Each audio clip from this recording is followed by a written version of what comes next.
Halo guys, balik lagi bersama saya Gusti Cahaya. Kali ini kita akan membahas Advanced JavaScript.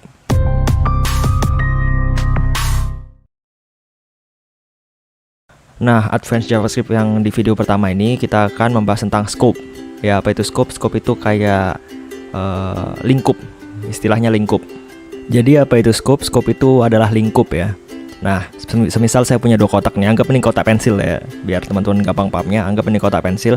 Nah, bintang ini kalau ditaruh di luar, dia bisa diakses. Ingat, bintang ini bisa diakses di dalam sini dan juga bisa diakses dalam sini juga, gitu. Oke.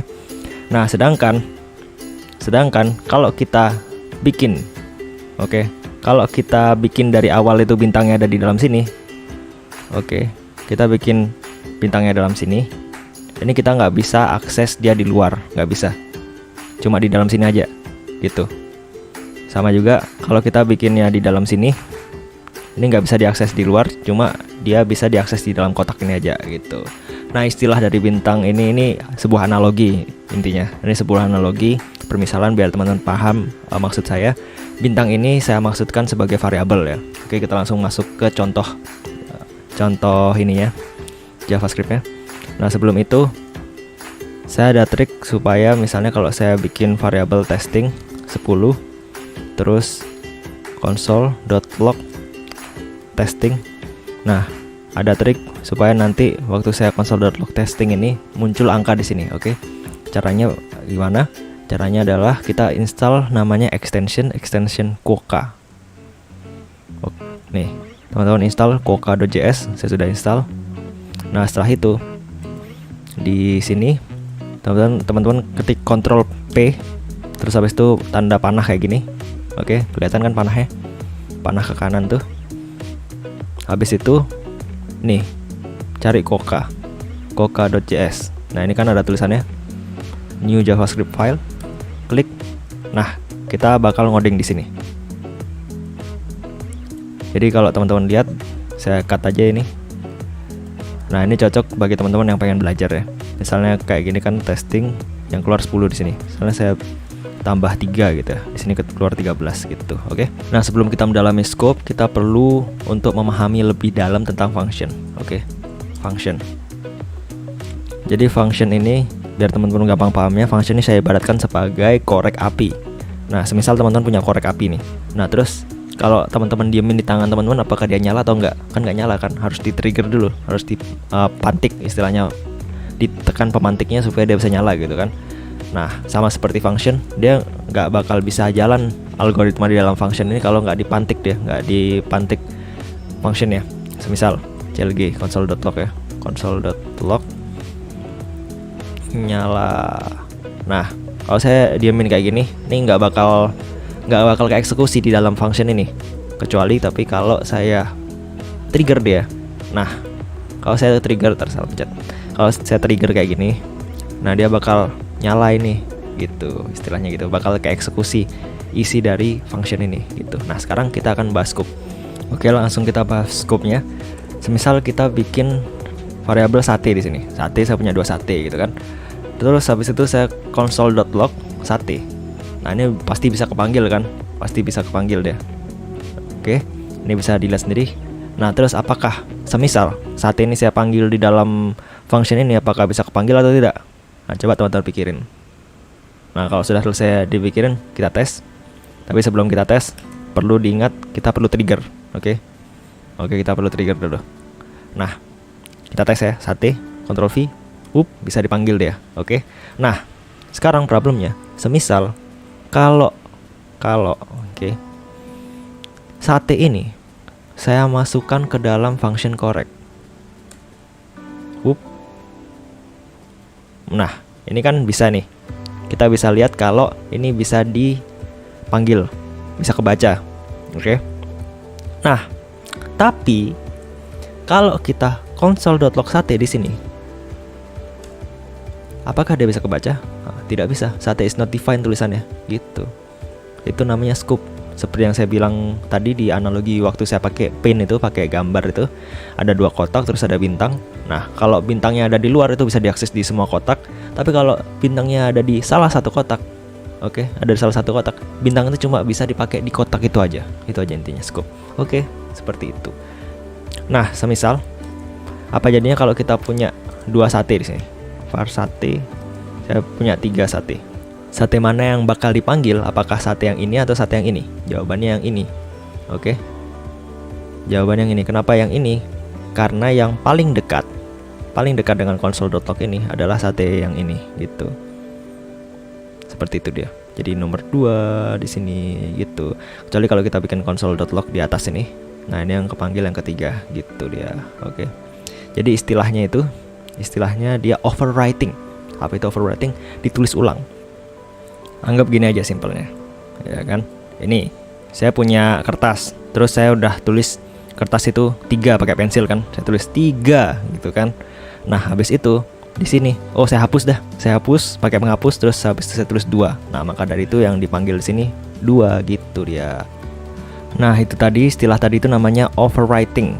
Oke, overwriting atau bahasa Indonesianya inisialisasi ulang. Oke, itu meskipun bahasa Indonesia tapi kelihatan bahasa alien juga kan. Nah, itu dah pokoknya inisialisasi ulang bahasa Indonya. Nah, sekarang ini kan var sate sama dengan 3. Ini inisialisasi ulang itu lebih baik jangan pakai var. Kita hapus aja var-nya. Nah, sate sama dengan 2 gitu. Itu namanya inisialisasi ulang. Jadi kalau var sate itu kan artinya kita deklarasi kan, mendeklarasikan presiden mendeklarasikan kemerdekaan. Nah, ini kita mendeklarasikan variabel sate. Nah, gitu kan. Nah, terus sate sama dengan 3 namanya inisialisasi. Oke, sate sama dengan 3 ini itu inisialisasi. Nah, sekarang ini sate sama dengan 2. Ini kita inisialisasi lagi satenya ini dengan 2 gitu. Misalnya kalau dengan 5 yang keluar 5 gitu kan. Nah, sekarang problemnya adalah ini kan kalau kita console.log di sini astagfirullahaladzim, CLG sate, ya kan? Ini 3 nih yang keluar nih, 3. Nah, sekarang problemnya kalau kita console.log sate di sini apa yang keluar? Oke, teman-teman pikir dulu, habis itu pause sampai 10 jam nggak apa-apa, pause. Nah, kalau udah ketemu jawabannya boleh lanjutin. Jawabannya adalah ceng. Nah, jawabannya adalah 3. Kenapa dia 3? Kenapa 3 di sini? Ini masih dalam bentuk rancangan ya, ingat ya. Ini itu masih dalam bentuk rancangan. Nah, triggernya tuh di mana? Triggernya tuh di sini gitu loh. Triggernya tuh di sini. Dia nggak ngikutin ini.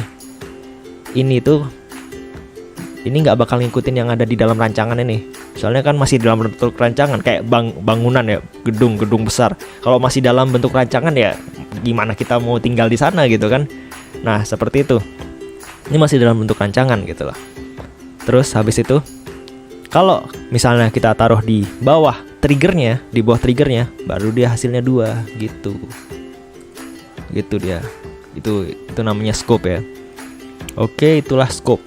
Scope itu lingkup. Oke, ini kita membahas lingkup ya. Jadi ini istilahnya global variable. Oke, ntar saya hapus console.log-nya biar bersih. Biar teman-teman lihat variabelnya dong. Oke. Ini